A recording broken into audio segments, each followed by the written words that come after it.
कथम ब्रह्म बधो भूदेव शंकरा तारकस्य कथम ब्रह्म।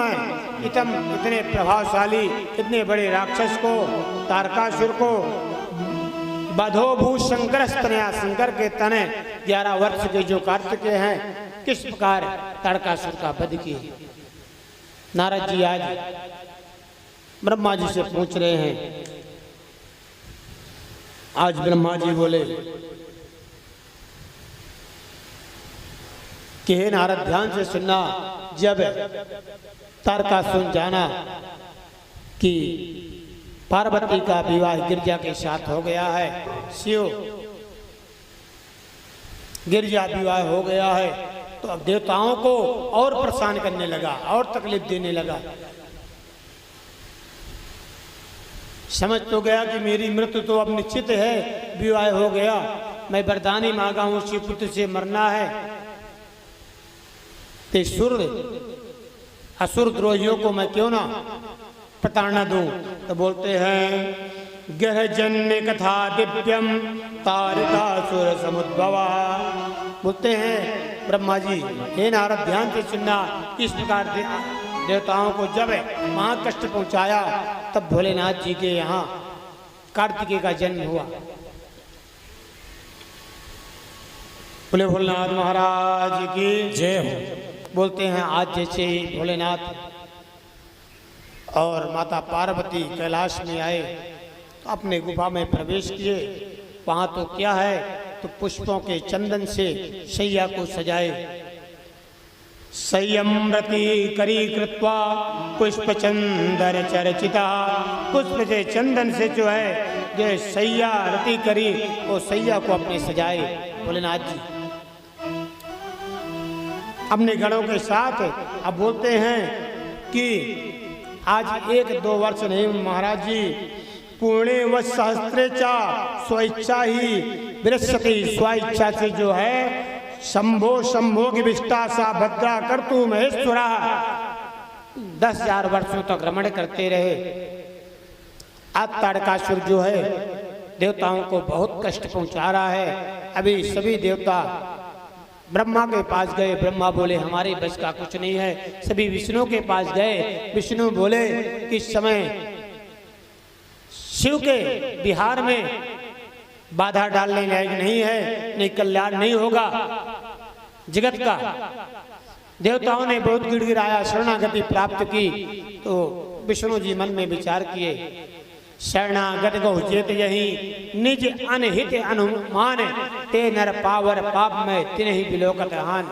जो शरण में आ गया अब उसकी शरणागति जिस कामना से है तो हम आगे हित अनहित अगर विचार करने लगे तो जिसके शरण में आया है तो बोलते हैं उसको देखने से ही महापाप तिन्हि बिलोकत हान। विष्णु जी बोले चलो। बोलते हैं आज कैलाश में गुफा में माँ पार्वती ये तो लीला कर रहे हैं महाराज। ये आदि ब्रह्म है, लीला बिहारी है, इनको क्या बिहार, लेकिन संसार के लिए संसार को कुछ ज्ञान देना है, कुछ नई लीला रचनी है, इसलिए महाराज आज सभी देवता कैलाश में आकर के और कैलाश के जो मेन रास्ता है गेट है उधर खड़े होकर के और सभी गण उनको रोक लिए। तो आवाज देने लगे, स्तुति करने लगे। देव देव महादेव करुणा सागर प्रभो अंतर्मयी सर्वेषां सर्वं जानाति शंकरा। हे देव देव महादेव करुणा सागर प्रभु, हे करुणा के सागर अकारण करुणा उड़ालय। आप तो देवों के देव महादेव हैं। अंतर्यामी ही सर्वेशाम, आप अंतर्यामी है। मैं हमारे हृदय की बात जान सकते हैं कि हम कितने दुखी हैं। हे प्रभु सर्वम जाना शंकरा, आप सब जानते हैं, आपसे कुछ बताने की जरूरत नहीं है। प्रभु जानहि सब बिनहि जनाए।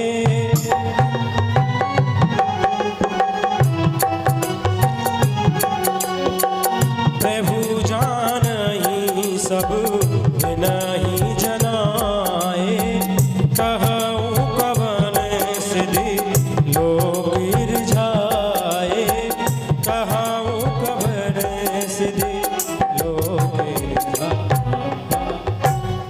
आज जैसे ही भोलेनाथ जी सभी देवताओं की स्थिति सुने कि प्रभु आप तो बिना जनाए सब जान जाते हैं, जो पीछे बैठा करे निवेदन है, जो ऊंचाई में बैठता है तो कूलर से बाजू में, क्योंकि पूरी हवा कूलर में रुक जाती है तो दूसरों को नहीं मिलती। थोड़ा साइड हो जाया करे तो दूसरे को भी मिलता है, क्योंकि वो लोग नहीं बोल पाते तो हम भी नहीं बोलेंगे तो बेचारे और लोग बैठे हुए हैं, क्योंकि नीचे बैठे नहीं साइड से हो जाया करे। बोले सदगुरुदेव महाराज की जय हो। आज ध्यान से सुनना, कार्तिकेय का जन्म कैसे हुआ और कार्तिकेय पार्वती के पुत्र क्यों नहीं बने, ये तो सभी आप जानते होंगे ना कि पार्वती के पुत्र शंकर के एक भी नहीं हुए, सभी गंगा जी के पुत्र हुए। ये पता है ना क्या कारण है? तो कौन कौन जानना चाहता है? तो ध्यान से सुनना। जब माता पार्वती की तपस्या कथा कल हुई है तो बहुत कथाएं महाराज बहुत छूट जाती हैं, लेकिन ये कथाएं जरूरी है, सबके मन में शंका है। तो जब माता पार्वती तपस्या के लिए गई तो इनकी सखी जय विजय साथ में गई और इनके एक काका की लड़की, चाचा की लड़की गंगा है, हिमालय की भाई की बच्ची, वो भी साथ में गई। कहाँ? जंगल में तपस्या करने। माता पार्वती तपस्या कर रही है, साथ में गंगा भी तपस्या कर रही है। आज बोलते हैं कि एक दिन माता पार्वती को ज्ञात हो गया, भनक लग गई, जानकारी हो गई कि गंगा भी जो तपस्या कर रही है तो भोलेनाथ जी को पति रूप में पाने के लिए कर रही है। चाहे कोई भी हो, कोई औरत नहीं चाहती कि मेरे पति के दूसरी कोई और अर्धांगिनी हो या पति और किसी को मेरे बराबर सम्मान दे, मेरे बराबर स्थान दे। माता पार्वती मन में विचार किया कि ऐसा क्या किया जाए कि इसको श्रापित करा दिया जाए। आज माता पार्वती तो जगत जननी है, गंगा माँ एकदम सीधी सादी है, तपस्या करती, छोटी बहन है, बड़ी बहन का कहा मानती है। माता पार्वती बोली, पहले तो दुर्वासा ऋषि का स्मरण किया, जैसे ही दुर्वासा ऋषि का आवाहन किया, स्मरण किया, तो दुर्वासा ऋषि का ऑटोमेटिक मार्ग चेंज, वही मार्ग में मंतव्य हो गया, इस मार्ग से जाना चाहिए जिधर माता पार्वती और गंगा तपस्या कर रही थी। और जैसे दुर्वासा ऋषि का स्मरण करने के बाद आज गंगा के पास आकर के बोली, हे बहना, कदाच यहाँ से कभी एक ऋषि है दुर्वासा ऋषि, वो निकल जाए ना तो बड़ा क्रोधी है, कभी उठ करके उसके पैर में छूना ना, उसके सामने इधर उधर करना। तो गंगा बोली, तो फिर क्या करें? बोले, अगर निकले तो चुपचाप उनके ऊपर जल थोड़ा छीट देना, तो आपका प्रणाम स्वीकार कर लेंगे और चले जाएंगे। आज माँ गंगा तपस्या कर रही, ध्यान में बैठी है, जैसे दुर्वासा ऋषि अपने गणों के साथ शिव का स्मरण करते हुए वहां से निकले जा रहे हैं। जैसे स्मरण देखी, समझ गई दुर्वासा ऋषि आ रहे हैं, अब तो शांत बैठी है, थोड़ा देख ली कहाँ तक, जैसे सामने आए तो दुर्वासा ऋषि भी सोचे देवी है, अपनी साधना भक्ति में लगी, कोई बात नहीं, थोड़ा आगे बढ़े तो आज गंगा जो लोटा में जल है वो लोटा का जल लेकर के दुर्वासा ऋषि के ऊपर छिड़ दे। अब तो दुर्वासा ऋषि क्रोध के मारे एकदम लाल पीले हो गए। हे जड़, तू जड़ के समान बैठी है, मैं सोचा तू साधक है, भजन में बैठी है, ध्यान में बैठी है, तू मेरा सम्मान नहीं किया तो कोई बात नहीं, लेकिन तू तो ढोंगी है, एक जड़ के समान मेरा सम्मान नहीं किया, अब मेरे ऊपर आज तूने जल छीटा। हे गंगे, मैं तुझे श्राप देता हूं कि जा तू जड़ जल की धारा बन जाएगी, जल की धारा बन के प्रवाहित होगी। आज गंगा तो शांत हो गई। गंगा माँ दुर्वासा ऋषि के चरणों में गिर गई। हे महाराज, मुझे तो कुछ पता नहीं, जैसा मेरी बहन ने कहा वैसा ही मैं किया। दुर्वासा ऋषि जब शांत हुए, ध्यान लगाकर देखे, अरे ये तो सब पार्वती की चाल है। दुर्वासा ऋषि बोले, देवी तुम बोलो तो मैं अभी पार्वती को श्राप दे दूं। गंगा बोली, नहीं, मैं ऐसा तो नहीं चाहती। अगर मेरे साथ छल की है तो मैं भी ये चाहती हूँ कि शिव से के साथ पार्वती का विवाह भले हो, लेकिन उसके एक भी उसके कोख से शिव के पुत्र नहीं प्रकट होना चाहिए। दुर्वासा ऋषि बोले, जा आशीर्वाद देता हूँ, जितने शिव पुत्र होंगे सभी तेरे पुत्र कहलाएंगे, एक भी पार्वती के गर्भ से पुत्र प्रकट नहीं होगा। आज वही कारण है दुर्वासा ऋषि का श्राप आशीर्वाद कि पार्वती के कोई पुत्र नहीं आगे सुनेंगे। आज बोलते हैं कि इस कारण से इनका 10,000 वर्षों तक बिहार तो चला, लेकिन भोलेनाथ जी अपने शक्ति को नहीं अर्पण किए, क्योंकि ऋषि के श्राप को या आशीर्वाद को विफल नहीं करते। जैसे देवगण पुकारे तो भोलेनाथ जी तो आ गए। उस समय रमण में थे, इसलिए जैसे देवताओं ने पुकारा तो भोलेनाथ जी अपने शक्ति को जो है पृथ्वी पर ही विलीन कर दिए, छोड़ दिए। आज सभी देवताओं से बात हुई, अंत में बोले, जब देवताओं ने बोला कि प्रभु कृपा करिए, ताड़कासुर बहुत सता रहा है, तब भोलेनाथ जी बोले, मेरी ये जो शक्ति पृथ्वी पर गिरी है, शिवरेखस्खिलम वीर्यम को ग्रहिष्यामि मेधुना, शिवरेतस्खलिम वीर्यम को ग्रहाश्य मेधुना। इस शक्ति को कौन ग्रहण करेगा?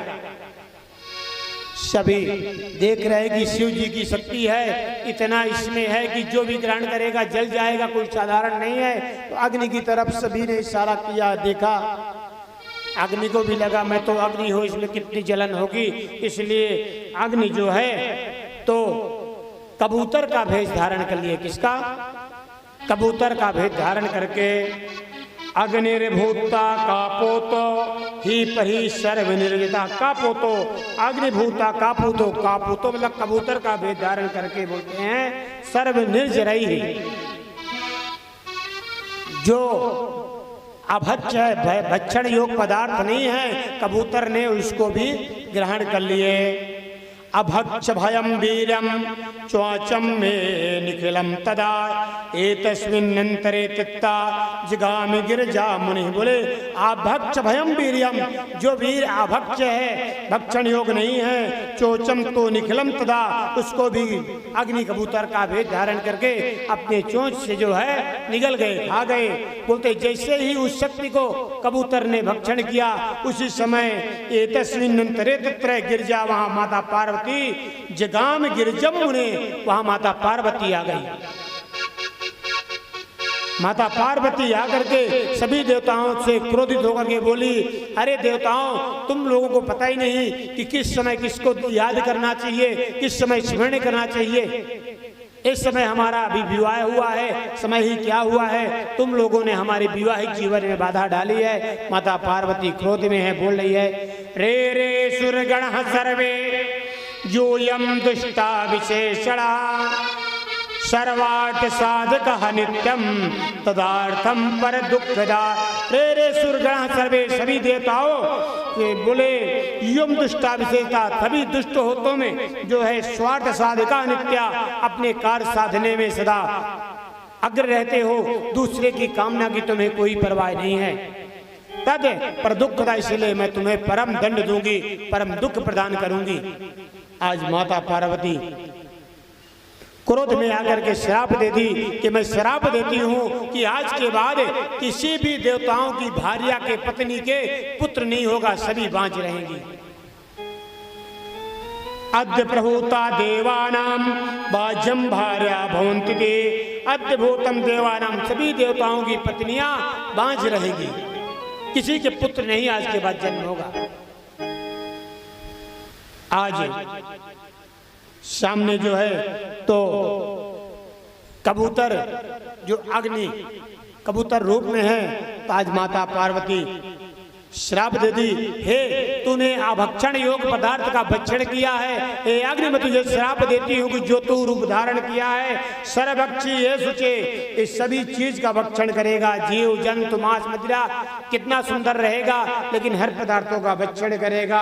पतिता मीन इत्याह, इसको जो अपने घर में बास देगा, अपने घर में रखेगा, सदा वो नरक का भागी रहेगा, उस जीवन में शांति प्रदान नहीं करेगा, उसके घर में सदा पित्त दोष रहेगा।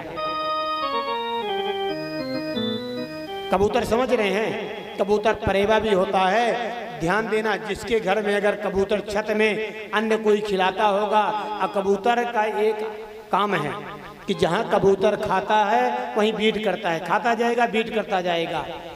कबूतर को खिलाना पाप नहीं है, आगे बताते हैं, लेकिन जिस घर में कबूतर की बीट पड़ती है, मतलब जहां कबूतर बास करता है, उस घर में कभी शांति नहीं रह सकती, गारंटी है।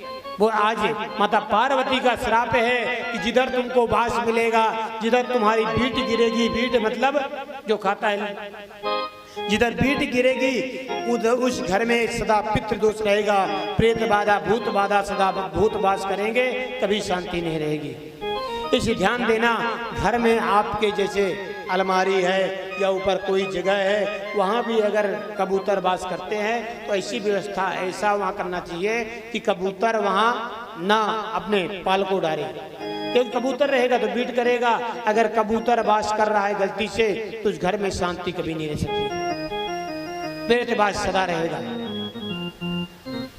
छत में कभी अपने किसी कबूतर को परेवा को अन्न नहीं देना चाहिए। जब आज कबूतर माता के चरणों में गिर गया कि माँ तो मैं तो भूखा मर जाऊंगा, मुझे भोजन कौन देगा, जब आप बोलते हो जगह नहीं देना, कहाँ, बोले कि जा ये भी आशीर्वाद देती हूँ कि तू देव कार्य के लिए ऐसा कार्य किया है कि तुझे जो अन्न अर्पण करेगा, तुझे दाना देगा, उसके सिर्फ दाना अर्पण मात्र से जो है उसका कल्याण हो जाएगा, मेरी कृपा हो जाएगी।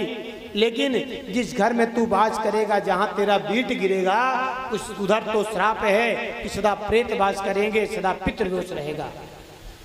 तो अगर आपको कबूतर को अन्न देना है, किसी चौराहे में, किसी मंदिर में, या जहाँ बाहर रहते हैं वहाँ अन्न डालाइए, लेकिन अपने छत में जो है कबूतर नहीं आना चाहिए। ना ऐसी व्यवस्था घर में रहे, जो जगह रहते हैं उनको पैक करा देना कि कबूतर बास करे। बोले सतगुरुदेव महाराज की जय हो। आज कबूतर रूप में अग्नि जो है शिव की शक्ति को बर्दाश्त नहीं कर पा रहे, बोलते हैं कि आज कबूतर का शरीर पूरा जलने लगा शिव की शक्ति के कारण, जैसे हजारों सूर की अग्नि जो है अंदर जो है प्रवाहित हो गई हो। अब अग्नि बोला क्या करूं, किधर जाऊं, भोलेनाथ जी के चरणों में आया। भोलेनाथ जी बोले काम कर, दुर्वासा ऋषि के श्राप के कारण ये शक्ति गंगा माँ को स्वीकार करना चाहिए, तूने किया है तो जा गंगा माँ की आंचल में इस शक्ति को प्रवाहित कर दे, तेरा ताप जो है दूर हो जाएगा। बोले भोलेनाथ महाराज की जय हो। गंगायाम प्रदीक्षा, गंगायाम प्रदीक्षा पूरी महाश पीड़ता पीड़ा से तू कष्ट से मुक्त हो जाएगा। गंगायाम प्रदीक्षा, गंगा के आंचल में जैसे ही इस शक्ति को अर्पण करेगा। आज बोलते हैं जैसे ही माँ गंगा के आंचल में अर्पण किए, आज तभी से बोलते हैं सभी घर में जब बालक आता है तो वेदना होती है, क्योंकि प्रथम माँ गंगा को भी वेदना होने लगी, इसलिए बिना वेदना के बिना पीड़ा के थोड़ा बहुत तो ये संसार का नियम है कि कष्ट अंत में तो प्राप्त होता है। आज जैसे माँ गंगा के भी गर्भ में पीड़ा प्रदान होने लगी तो माँ अपने आंचल से उसको भी जो है किनारे लगा दिया। बोले किनारे लगा दिया तो उस समय बोलते हैं कि 6 कृतिकाएं, सप्त ऋषियों की 6 पत्नियां जो श्रापित थी वो नृत्य करती थी, उनका नाम था नृत्यकाएं, नृत्य करती थी तो इसलिए उनका नाम था नृत्य। उनका ये आशीर्वाद में था कि जब शिव की शक्ति स्वरूपा बालक रूप में परिवर्तन होगा तुम उसको दुग्ध पान कराओगे, उसके बाद तुम श्राप से मुक्त हो जाओगे।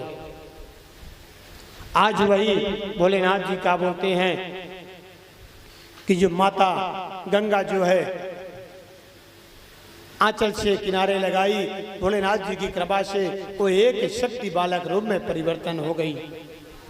तस्मिन् वसरे तत्र कृति साख्या खटा स्त्रिया, उसी समय जब किनारे लगाई तो बोलते खट स्त्रिया, खट मतलब 6 स्त्री वहाँ सुबह जो है स्नान करने आती थी, आज आई आ करके देखी कि यहाँ एक कोई बालक है, 6 स्त्रियां कोई उठाती हैं, कोई खिलाती हैं। अब 6 को बालक का रूप इतना सुंदर है कि सबके मन में वत्सलता जागने लगी कि हम भी इस बच्चे को खिलाएं, दुग्ध पान कराएं। बोलते हैं कि जैसे ही सभी के मन में वत्सलता जागी, शिव माया शिव की कृपा से वो बालक 6 मुख वाला हो गया। खड़े मुखम, बोले कार्तिकेय भगवान की जय हो। तदवा दर्शनम सा खड़मुखानी चराचरा, बोले तद वासरा खड़मुखानी चराचरा, खड़मुखानी सभी चराचर जब दर्शन करते हैं तो 6 मुख दिखने लगे।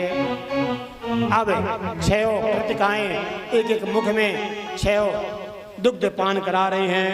पापो दुग्ध सर्वाशम, पापो दुग्धम सर्वाशम, और सभी दुग्ध को पान करा करके संतुष्ट हो गई। बोले सदगुरुदेव महाराज की जय हो। कार्तिक के कितने मुख हैं और भुजा कितने हैं? डेली बता महाराज जी पूजा कराते हैं, बताते भी हैं। कितने भुजा हैं पता है? हाथ से इशारा करो, देखें किसको पता है कि 3 है कि 4 है कि 25 है कि 12 है कि 10 है, कितना है? तो देखिए बड़ा सुंदर है। कितने मुख हैं? इस श्लोक में पूरा कार्तिकेय महाराज जी का स्वरूप दर्शाए हैं।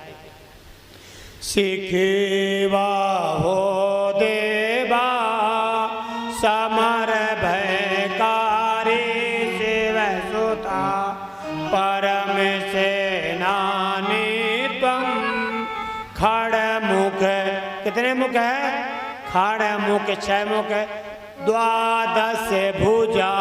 कितने भुजा हैं? 12 मतलब 12 कितने मुख हैं? 12 मुख।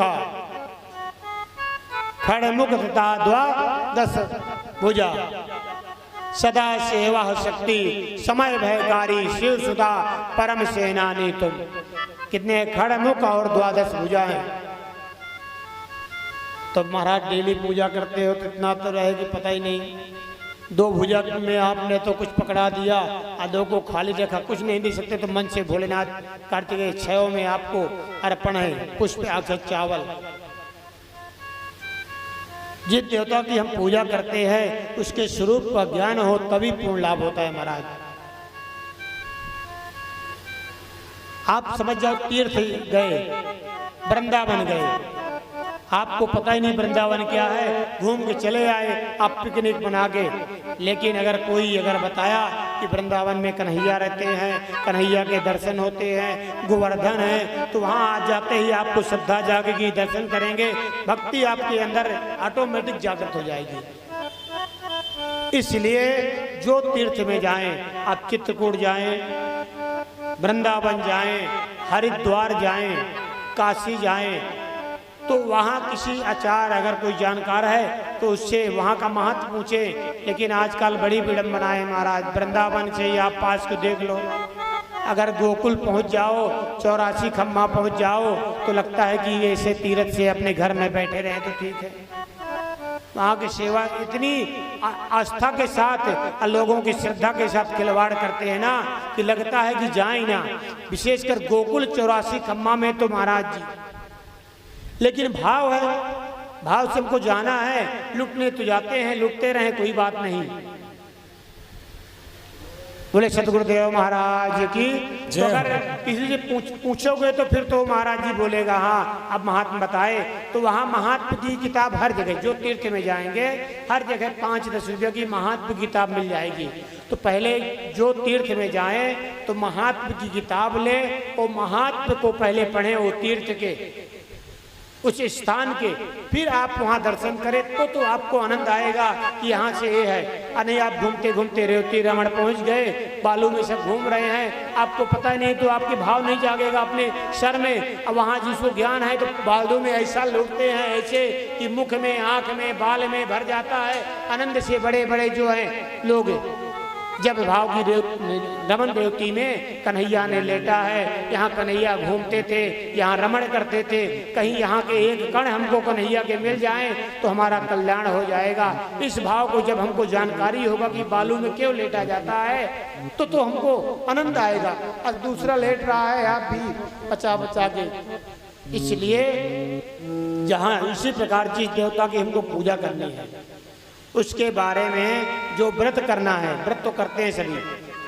करवा चौथ का भी व्रत करते हैं, लेकिन पता ही नहीं करवा चौथ क्यों करते हैं। हमारा करते तो हैं और शाम को बोले कि चंद्रमा देख करके व्रत को खोलना है, ज्ञान ही नहीं कि चंद्रमा को देख रहे हैं कि और किसी को खेल रहे हैं। अभी कथा आएगी, कड़े जन्म हो रहा है कि करवा चौथ का व्रत क्यों किया जाता है। आप चंद्रमा देखते हो कि कुछ और देखते हो पता नहीं, महाराज कर तो रहे हैं इसलिए पूर्ण लाभ नहीं मिलता। बोले सतगुरुदेव महाराज की जय। आज नारद जी आकर के माता पार्वती भोलेनाथ जी से बताए कि कार्तिकेय इस समय कृतिकाओं के पास पल रहा है। आज भोलेनाथ जी आज सभी गणों के साथ गए और कार्तिकेय को मना करके अपने यहाँ ले आए। जो कृतिकाएं श्रापित थे आज भोलेनाथ जी के आशीर्वाद से सभी अपने अपने ओरिजिनल रूप को प्राप्त हो गई। बोले सतगुरुदेव महाराज की जय। यहाँ सभी कार्तिकेय को आयुध प्रदान किए, अस्त्र प्रदान किए, युद्ध के लिए गए। आज कार्तिकेय के हाथ से ताड़कासुर का वध हो गया। बोले कार्तिकेय भगवान की जय हो। अब आगे जो है